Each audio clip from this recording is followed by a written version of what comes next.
Hey everybody, Lewis here, day 2 in Jackson, Mississippi. We are currently at one of the water distribution sites. Yesterday we came and visited here and spoke with folks who had just waited in the line, picked up their water, and were actually able to head over to a food truck that was set up that was offering free food for folks who were impacted by some of the water crisis that's going on. And frankly, anyone living, within the city limits is being impacted by this in one way or the other. Yesterday we spoke with some folks who, have had, no clean drinking water for 2 weeks at this point. Some folks for up to a month, it sounds like, have not had clean drinking water, kind of depending on where you live in the city. The issue is kind of affecting you differently depending on where the water is coming from and all of that sort of stuff. I also spoke with folks who, for a lot of the last 2 weeks, did not have enough pressure in their water to be able to use it for, having any water come out of the sink or flushing toilets. Imagine not being able to flush the toilet in your home for a week or more at a time. Today we're going to be out with Danielle, who's been interviewed on Status Coup twice over the last 2 years, with the different water crises that have happened here. Again, this is a recurring theme in Jackson, unfortunately, that a lot of the residents have gotten used to dealing with. One person I spoke with yesterday, seemingly, they're so used to having to buy bottled water that they didn't know that in a lot of the country you can drink water right out of the tap. I'm here with Danielle. You may have seen Danielle before on Status Coup. She's done an interview with Jordan recently and one a little over a year and a half ago, I believe, when this kind of the last crisis, if you will. It seems, unfortunately, to be kind of a recurring thing. I guess, would you want to just start off by just giving folks an update as to what's going on here and kind of what the status is of what you all have going on? So what you're seeing today, what we're doing today is delivering water back to our distribution sites as well as our senior care facilities. We're delivering water. We're now moving water out to the restaurants as well across the city of Jackson. And so we had 25 volunteer students from Hattiesburg High School, CTE program, VOTEC, that is. And so that was a beautiful thing. We went to Jackson Senior Run Senior Care Facility on today. The students did door-to-door deliveries to each resident there. We are seeming to be coming back to a little bit of normal activity here in the city with water pressure now. Everyone should now have water pressure. However, the water is still unsafe to drink. And even when the boil water notice is lifted, we're still suggesting that residents not drink the water from the city of Jackson.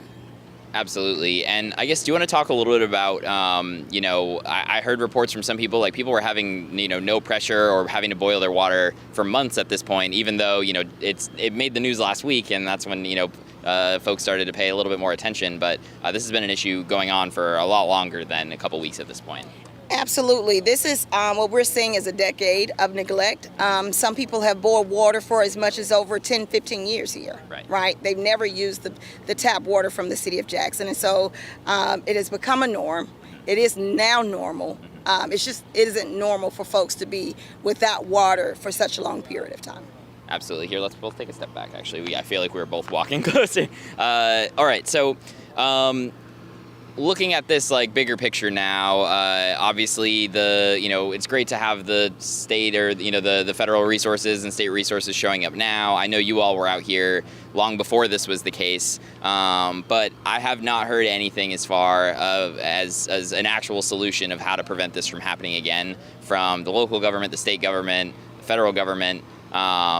Why do you think that is? That no one's talking about? Everyone's like, oh, we got the water pressure back on, and that was a big celebration that the governor sent out his tweet. Oh, the water pressure's back up, like mission accomplished kind of vibe to the whole message. When in reality, people still can't drink it, and there is no long-term solution. Have you heard anything of a long-term solution? Am I missing something, or who's dropping the ball here? So I think the mayor has been very clear on the long-term solution, and that is to rebuild the city of Jackson's infrastructure. And the only way to do that is to have the financial resources to do it. It is estimated that this could be somewhere close to $2 billion project, right? And so the solution is there. Right. It's just a solution that not many want to invest into, but yeah, I think the mayor has been very clear.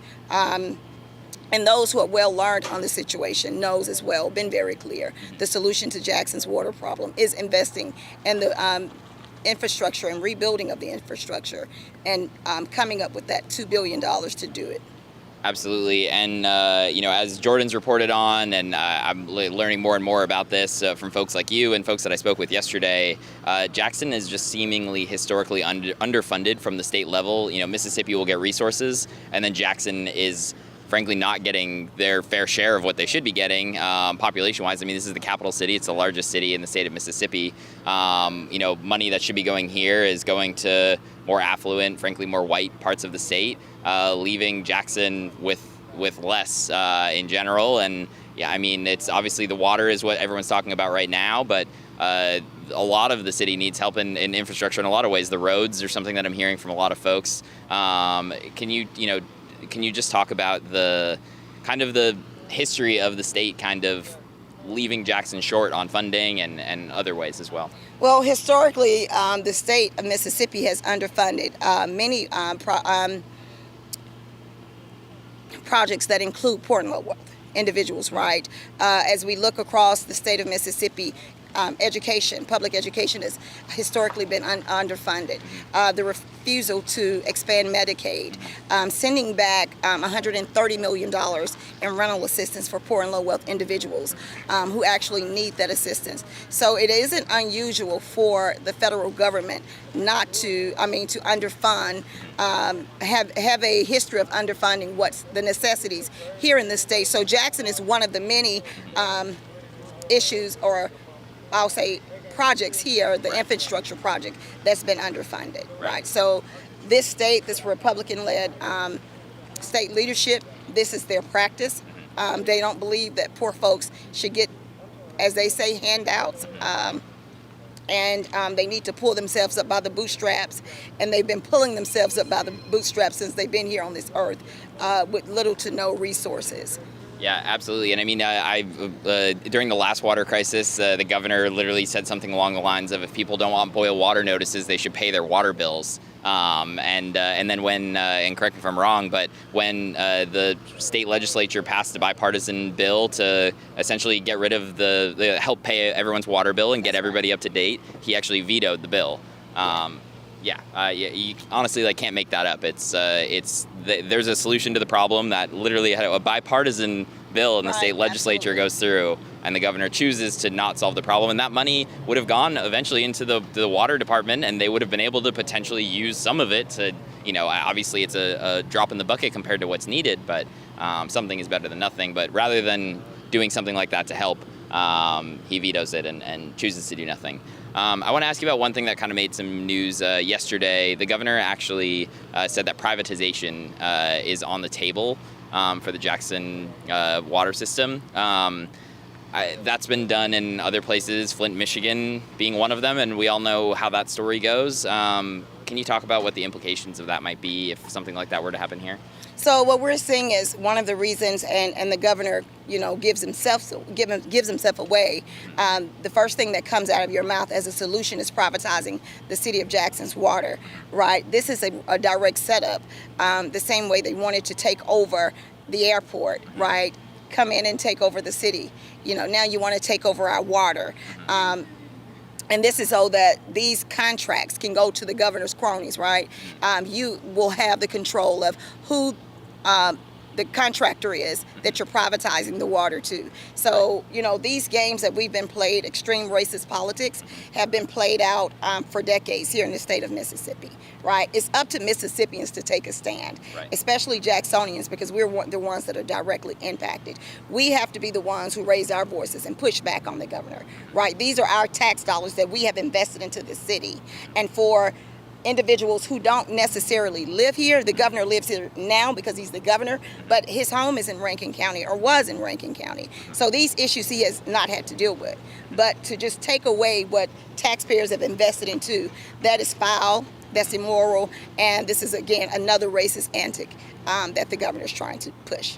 Absolutely, and I mean, I heard this from folks today and yesterday too. It's at this point, like $1 billion is a lot of money, but it's absolutely worth it for being in the United States of America in 2022. For the largest city in Mississippi to not be able to drink their water is more than unconscionable. It shouldn't. The fact that I'm here and this is a thing is outrageous. Luckily, there's folks like you who are out here trying to do your best and volunteering to help get water out to folks to make this happen. I want to just talk about the infrastructure. So we're seeing the water crisis, but we also have to talk about how the infrastructure is causing raw sewage to come into folks' homes, right?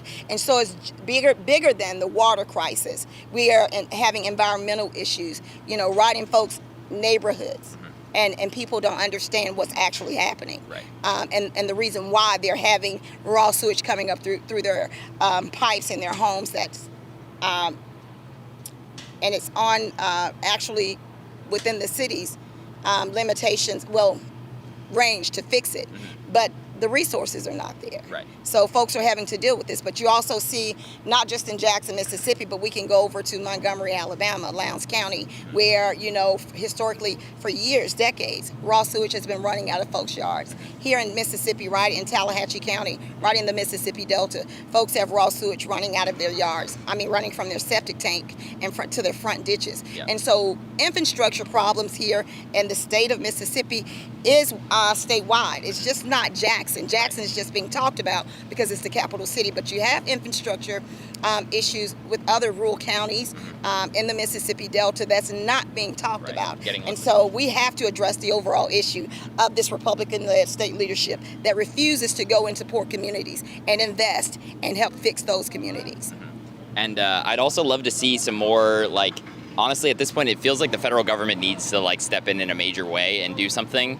We're happy to go, and I'm sympathetic to these causes as well. But we're happy to go send billions and billions of dollars to Ukraine and Pakistan, where they're having real tragedies that we should be trying to help them. Absolutely. But at the same time, we're leaving people in our own country without drinking water for months on end, with raw sewage coming up their pipes. The federal response is also lacking, and somebody needs to do something about it. And hopefully, folks will see what's going on here. But it's a shame that again in 2022, sewage coming up your pipes, can't drink your water. We're willing to spend the money elsewhere, but not right here at home. I think one of the things we need to begin to talk about is how much of the federal tax dollars that tax-paying citizens, just in the city of Jackson alone, goes towards federal taxes, and begin to calculate up their number. And then we need to say to the president, this is what we're paying in taxes, in federal dollars, right? Federal tax dollars that's going to our system that is not responding to the needs of the people that are paying those taxes. How do we do that? Where's our representation on this from the federal government's level, right?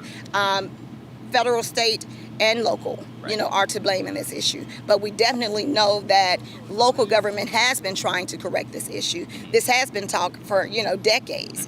I think under this administration, it has been more talk, more so now than in the past. Right. And that's because the infrastructure is basically crumbling. Right. Now it's at a point of either it's life or death for many. You just need the resources to be able to do it. We need the resources in order to rebuild this infrastructure here in the city of Jackson. So we're here in Jackson, Mississippi at one of the water distribution centers. This is Danica. She's been volunteering since this began. I guess first off, do you want to talk about some of the volunteer efforts that you all have going on right now? Well, right now, we going to different little sites and passing out waters in the different communities or whatever. We be up in Grove Park. We also be at Western Plaza, and that's in West Jackson. And we sometimes be up here. We load and unload, and we getting ready to take it to the citizen home now because of the water crisis. Right. And it's hard, but I just keep my feet on the ground and I keep moving forward and keep going and going each and every day.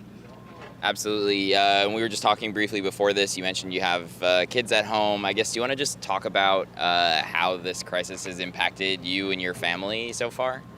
It is real hard, and I study each and every day. It's a struggle because I have to make sure they're not drinking that water at all. I have to make sure that my house is sanitized, they're sanitized, and I have to constantly boil water constantly boil water because at first you can boil the water for so long, then you can cook with, but now it's to the point that you can't even boil that water. You have to boil bottled water. So it's really a hard struggle for me, but I continue to do it each and every day So the to water, survive. yeah. So the water that's coming out there, like they're saying, like don't even. It's still not even safe to even boil it. Yes. Yeah. It's still not safe. Yep. Because they still trying to clean the lines and do this and do that. So right now, I still just gotta keep. Even me being at work and being a volunteer, even when it's time for me to get off, I still have to go to these different sites where they passing out water and get me some cases to take them home with me. And I mean, it sounds like this has been a problem that's happened more than once in Jackson. Yes. I guess do you want to talk about some past experiences with this as well? Well, yeah, in the past experience, the kids been out of school and have to stay at home and make sure that they was on virtual. And you, same thing basically I'm doing now, keeping their hands clean, keeping stuff around them clean, sanitizing everything, wiping everything down. So having to close schools because of the water. Yes. Yeah. So, like, I mean, that the America 2022, we're having to have kids not be going into school where they should be and learning because we they can't have to be clean. at home, on virtual learning, and that's when they send the laptops home with them so they can get on virtual learning. Right. And it's just like all of them. It's almost like they're in the class, but they're not. But Right. they at home on their computer. And, like, I would imagine. And the teacher is teaching them. I would imagine that's difficult for a lot of parents to deal with. If you can't work from home, where are your kids supposed to go? And when I say, and then it is a struggle because now you got to get them up at 7 and make sure they sitting in front of that laptop at 8 o'clock so they can zoom in, Yeah. so they can be present. You know what I'm saying? Because if they're not, they still mark absent Right. through all the water crisis and all that. So For sure. it be hard, but I'm a parent. I have to do what I have to do to survive during these crises. And I guess what has been your thought at the response so far? So like, I obviously like having the water distribution center is great and all, but I haven't really heard any sort of like solution to like, hey, here's how we make sure this doesn't happen again. Have you heard any of that? And I guess like what do you think of the response so far? The response so far right now that I heard that they are working on it right now to get it so it can be up to par so this will not happen in the long run. So it take time, then everything not gonna happen overnight, you know what I'm saying? Right. Because this is a long process. This is something from years and years and years that been working on, and they haven't found a solution for it yet. Right. So now they're working even harder to find a solution for this crisis. Right. And I guess last question. Why do you think that this is happening specifically in Jackson, right? Like this isn't, fortunately in most of the country, having to deal with not having clean drinking water isn't an issue. Why do you think that this is an issue that seems to have happened multiple times here? Now that is a good question because at this point, I'm gonna say maybe something is wrong with the lines or something, and they have to really go down there and see what's going on, so this issue won't keep happening in Jackson. Right. But I don't have no Right. idea why it keep happening in Jackson. Yeah, from the outside looking in, I mean, seeing like, Mississippi will get funding for certain things, and it seems like Jackson is historically like underfunded and not given the amount of money it should be getting, considering that it's the largest city in the state. And it seems like a continuous pattern of when it's time to distribute the money, Jackson's not getting its fair share of it. But then at the same time, it's like, oh, well, why don't they have clean drinking water? It's like, well, maybe if you are able to get the city the resources that it needs, then we wouldn't be in the situation. But Yes, because I truly feel like that. You know what I'm saying? If they give us the funding that we need, yes, Jackson water system and water crisis can get better and better. But we need the help. Right. You know what I'm saying? So. Bridget Wholesome, we're outside of a senior living facility in Jackson, Mississippi. What was that? Jackson Run is the name of this facility. Jackson Run's the name of the facility. Awesome. Thank you very much. And I just, first off, if you want to talk about how the water crisis so far has been affecting you here at this facility. Well, it's been affecting us because we can't use it to cook with. We can't drink it. So since I've been here for a year, and I've always boiled the water since I've been here, and I've never don't brush my teeth with it. I shower with it, but I don't wash my face with it anymore. So and then I went to somewhere else to wash my hair because I didn't want it to get in my ears, my eyes, or my nose. So it's difficult. Then when you're driving around, some people don't have vehicles. So, but I have a truck. I'm able-bodied, and I use this walker. And when you go around to get water, they're only going to give you one case, so you got to drive around again. I'm like, well, why don't you just fill my truck bed up? I live in a senior place. I could be delivering water. But they won't do that. I had so much water because I drove around and around and around. But when they filled my bed up, I drove around again. They wouldn't give me any more water. Said I had too much. How can you have too much water and you have to drink it every day? That makes no sense to me. No, agreed. And I mean, you said you've been boiling water for a year. I mean, Since I've lived here, a year and a half. and did some of that start? I know roughly around that time, you all had the winter storm that eventually caused some boil water notices as well. Has this been kind of going on for longer than that, even, or? Probably. Well, I lived in California. I only been here back in Mississippi a year and a half. When I got here in December of 2020, it was a bad situation then, and I don't understand why we're in this situation. But it doesn't matter if you fix the facility. The streets are so bad, and my thinking is, well, the pipes are underneath the streets. So if the streets are tore, will hold down past the concrete level. So what's happening under there? Right. Right. Yeah. If the streets haven't been done in that long, they certainly haven't dug up the water pipes. I mean. Exactly. So you're still getting dirty water, regardless of what's happening at whatever pump facility or whatever. It doesn't matter. So it's a waste of taxpayers' time, taxpayers' money, and our officials are doing nothing. For where I stand, they're getting paid hundreds of thousands of dollars a year to do absolutely nothing for the city of Jackson or its residents. And you mentioned before we started too, you're considering leaving. Do you think that's something that a lot of folks are considering, and how feasible is that for folks? Yeah. It may not be feasible for everybody, but it will be feasible for me because I'm going to do it.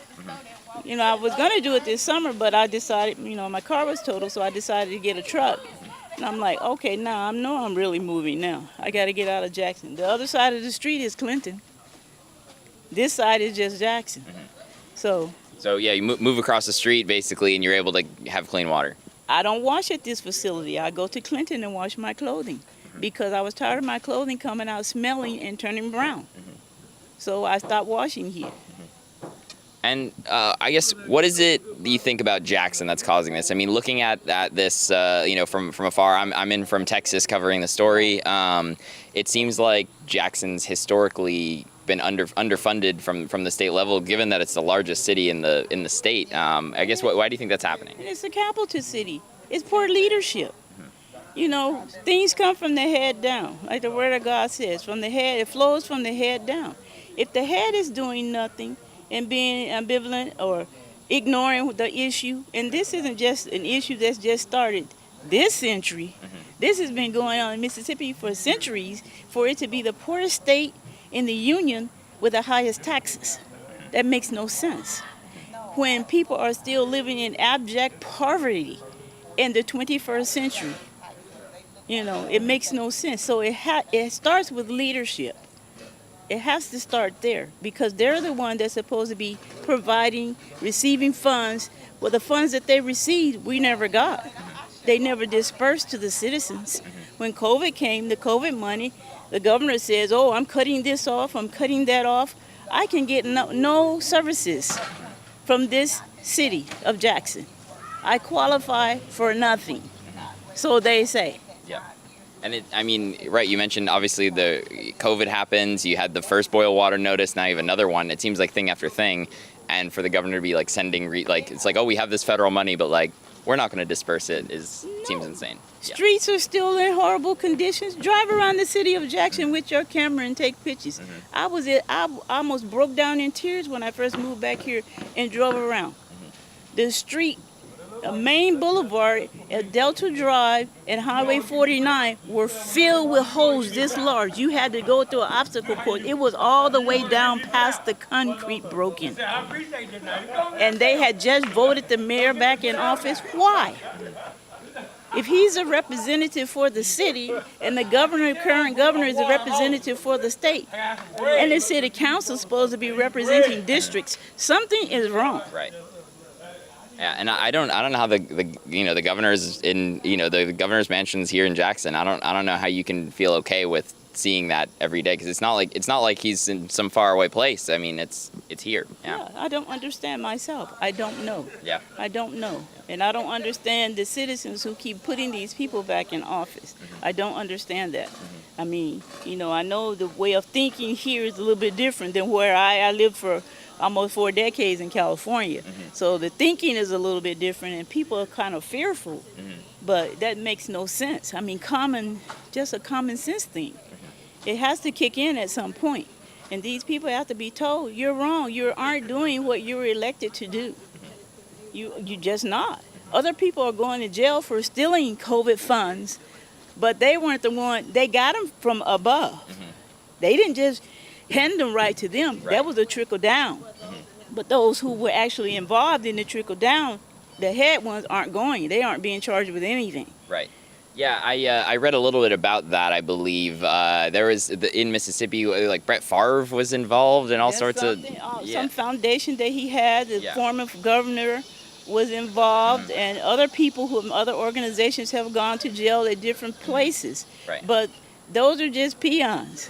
Those are just scapegoats. Right. Those aren't the individuals who received the money and signed the check and gave them the money.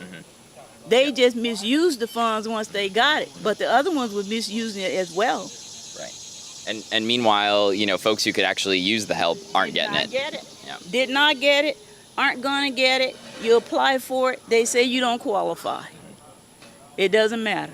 Yep. Seems like a broken system. Sad state of affairs. Sad state of affairs in the state of Mississippi, and currently in this city of Jackson, Mississippi. I'm sad to say, it makes me so sad. I am here with Sherrod. We're at outside of a senior living facility here in Jackson, Mississippi. I guess, do you want to fill folks in on what we're doing here? I know you've got a whole bunch of volunteers here with you. Just kind of set the scene for us. Sure. I teach law and public safety there at Hattiesburg High School. And one of the things that we do in emergency response is when tragedies, disasters happen, man-made or natural, as law enforcement and doing what I do as a first responder, we respond. And a lot of it has to do with, like here in Jackson, with the water crisis that we have. I wanted my students, I have 25 that's on schedule there. And what we do is we teach emergency response. And so one of the biggest things that we want to do in this case right here, because they were dealing with this water crisis, I wanted my children to know, my students to know that this is what we do. We respond out, we help. Actually, today was a day off for them. We had yesterday off and we had a day off today, but I called the parents, told the students, we're going to Jackson to help out. And that's why we're here at the living facility. We wanted to make this as easy as possible. Students, although they need community hours, I really wanted them to see and experience this firsthand, what it's like to help other people that you don't know, help other people that you're not familiar with, and there's a crisis in place, so that our hearts, can basically, and that's what we do across the line. We heart to heart. So yes. Absolutely. And just for folks who may not know, where is Hattiesburg in comparison to Jackson? Sure. Hattiesburg, we're about 90 miles south of Jackson. Okay. Again, this is our law and public safety class. Both classes, level 1 and level 2. We're with CTE, career. We used to call it VOTEC back in the day, but it's career technical education. And so what we do now is these students will get an opportunity not only to do this, but also they graduate. A lot of them can go directly into the field. They can go into EMS, they can go into fire. Law enforcement, of course, takes a little bit longer, but we cover 6 disciplines: military, corrections, emergency management, and of course law enforcement. So they get an opportunity to do this. So they'll graduate. Some seniors that I have, they'll graduate and become EMTs. Some will go into fire. So it's great. Absolutely, and I mean, it's unfortunate, but this is obviously probably a good learning experience for them to be able to come and do this and see this, and hopefully, be able to look at this and try to do what they can to make sure in whatever roles they're in to help prevent things like this from happening in the future. Absolutely. I guess on the crisis, I mean, what do you think about how this has unfolded? It seems like Jackson's had water issues multiple times in the last couple of years. I guess, what do you think of the response that's happened from the government at this point so far? Obviously the water stations and whatnot are good where they're giving away the water, but no one has heard much as far as like how do we actually prevent this from being a thing next year and the year after. Absolutely. Well, one of the things that we talk about, especially in my class, we deal with politics, and we deal with the hard side of it. This is not a one-person issue. This is not a right now issue. This is decades and decades of things that have taken place. And the great question that you did pose, how do we prevent this from happening again? They've got a while to go. You know, even with us doing the water, and although they got the water pressure back up, still probably not going to be safe to drink. And so still be at this juncture for a while. We're grateful, thank God that they did get an opportunity with outside resources coming in. But of course, again, this is not only this time. This is going to be a lot of work. And we're talking about Rome was not built in one day, and neither did it. Was it destroyed as it relates to wanting to say this is a lot of work, and citizens need to understand that. They need to know that this is a reality, and we could try to place it on government. I can point my finger at you and at me, but this talking about decades. This is decades and decades, and when you look at this stuff, so again, it's something that's going to have to be addressed federally as well as nationally and locally. Statewide, but I wanted my students to get this experience, to see this, especially, and we're in hurricane season, and we were dealing with Katrina, and I told them how I had to respond, and this is some of the same stuff that we had to do at Katrina, and so here we are years later, still dealing with those type things, and so again, 9/11. Just gonna happen, next week or so on Sunday. This is all great experience for them to get a chance to see, and so we're hoping Jackson will climb out of this. Yes. Absolutely. Thank you very much. I appreciate it. Yeah. I'm here with Teresa. We're outside of a senior living center in Jackson, Mississippi. I guess first off, do you want to just share with me a little bit about how the water crisis has been affecting you so far? So far, it's been hard trying to get water and make sure that I get enough to be able to. Cause sometimes I can get out to get water, and so by them coming helping us like the high school student today, then that's a blessing to us. Yeah. And now, I would imagine a lot of folks here don't have a car, and if you don't have a car, you have to fully rely on folks like this. Is that right? Yes, that is true. And then most of the time when they don't be around, most of the people that do have cars here, they come and bring people water back if they give it to them. Yeah. Yep, and it sounds like some folks were try to go and pick up more because they know that some folks here don't have a vehicle, and some of the sites won't give them extra water because you're only allowed one. Yeah, that's the hard part, because if you go to a place and they giving away water and they don't give a one to a car, then it's really hard, because you can't get the person that you really want to give water to that really can't get out and go on their own to get water. So that's a big help. The high school coming out, volunteer people that come out, volunteer to bring senior citizens water, I think that's a blessing. Yeah.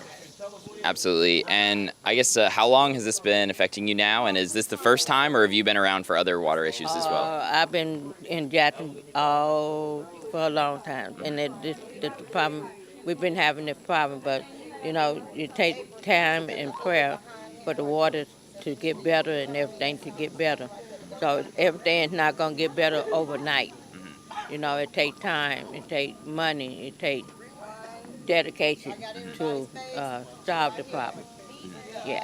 And why do you think that the state and local government essentially let it get to this point, though, and didn't try to do something about it sooner? Or why do you think this isn't a problem that's happening in a lot of the rest of the country? And it's really unfortunate that it's happening here in 2022. You should be able to drink your water. Why do you think that the neglect was put on for so long, and the resources weren't getting here to help in the first place? I'm thinking that the governor's hand is tied. I mean, he can only do so much. That the people that over here.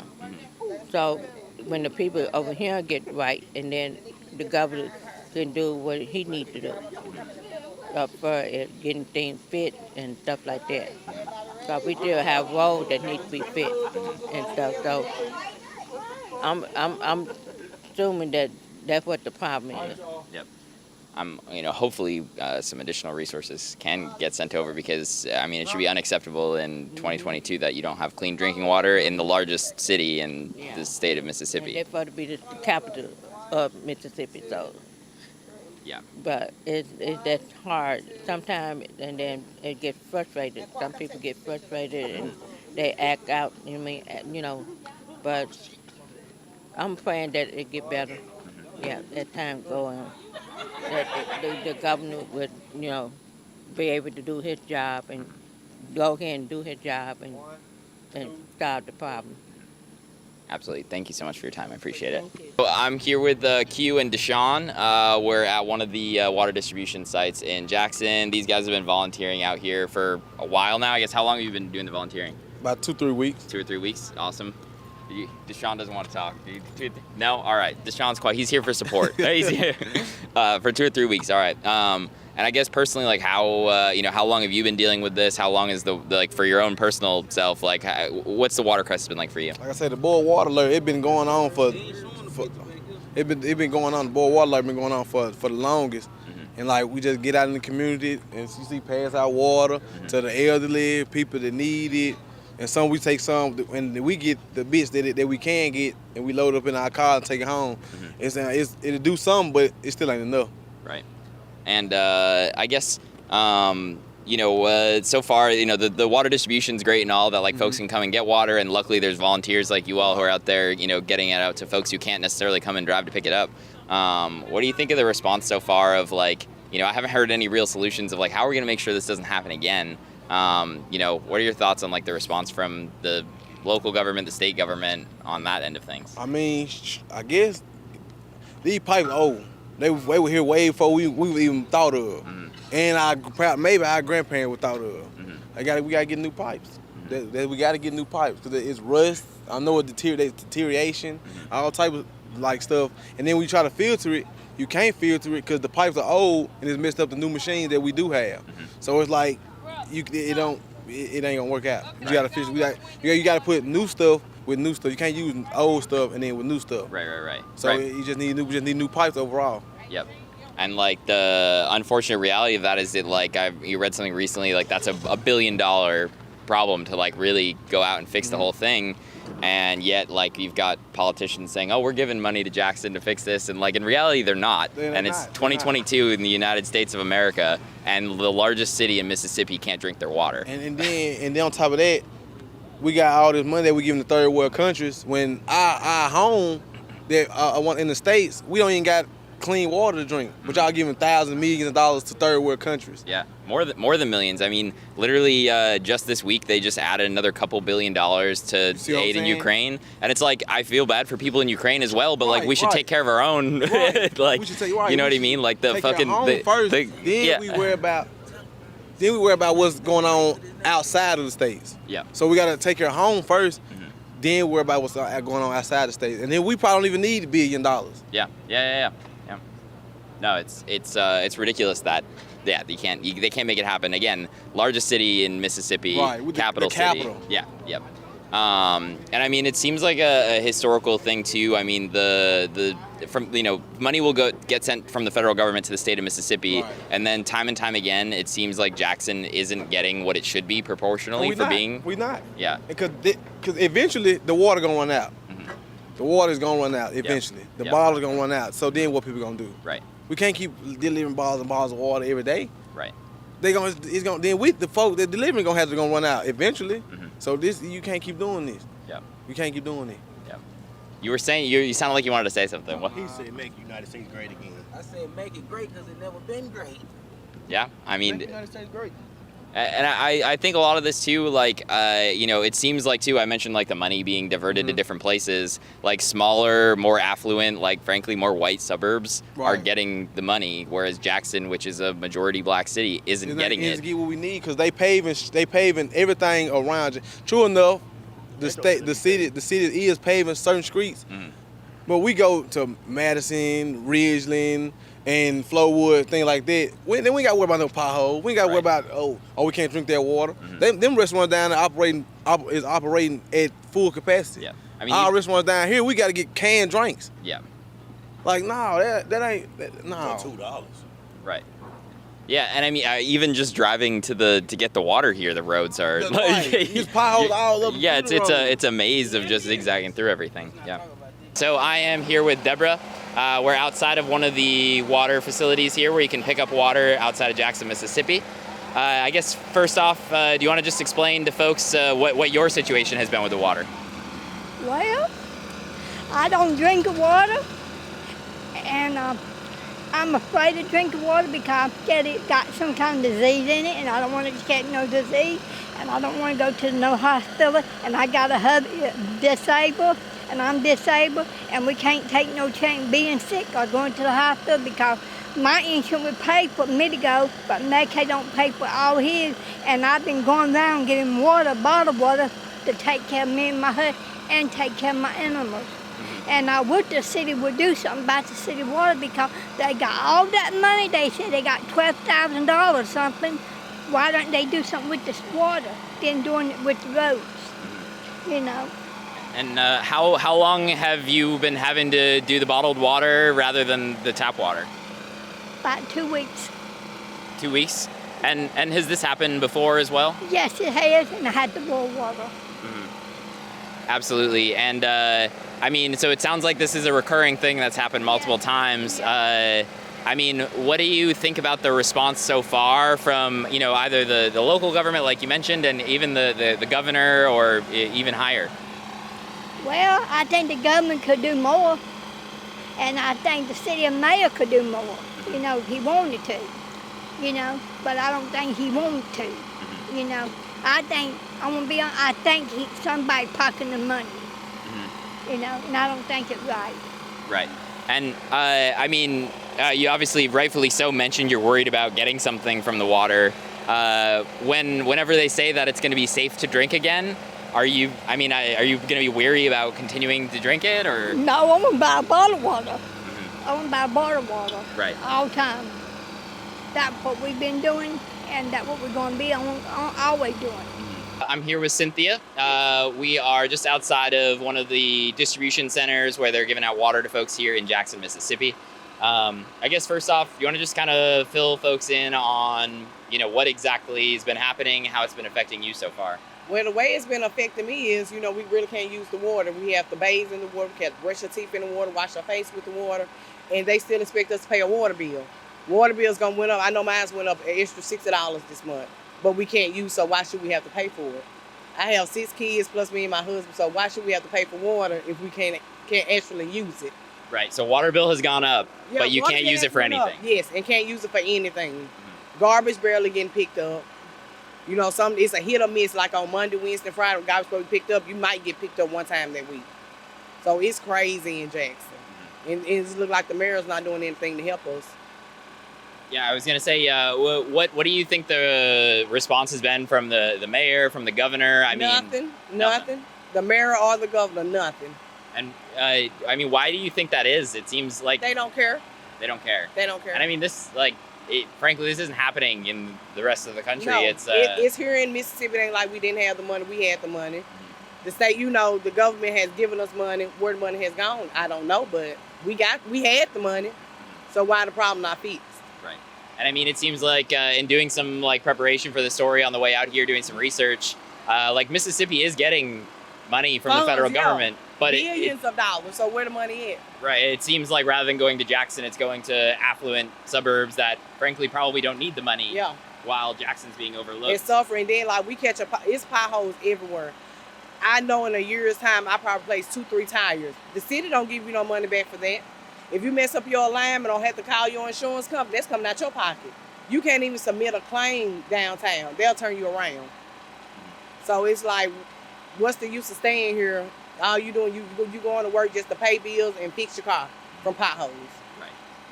And I mean, you mentioned people, how are you going to stay here? Are people leaving? Are people trying to leave? Yeah.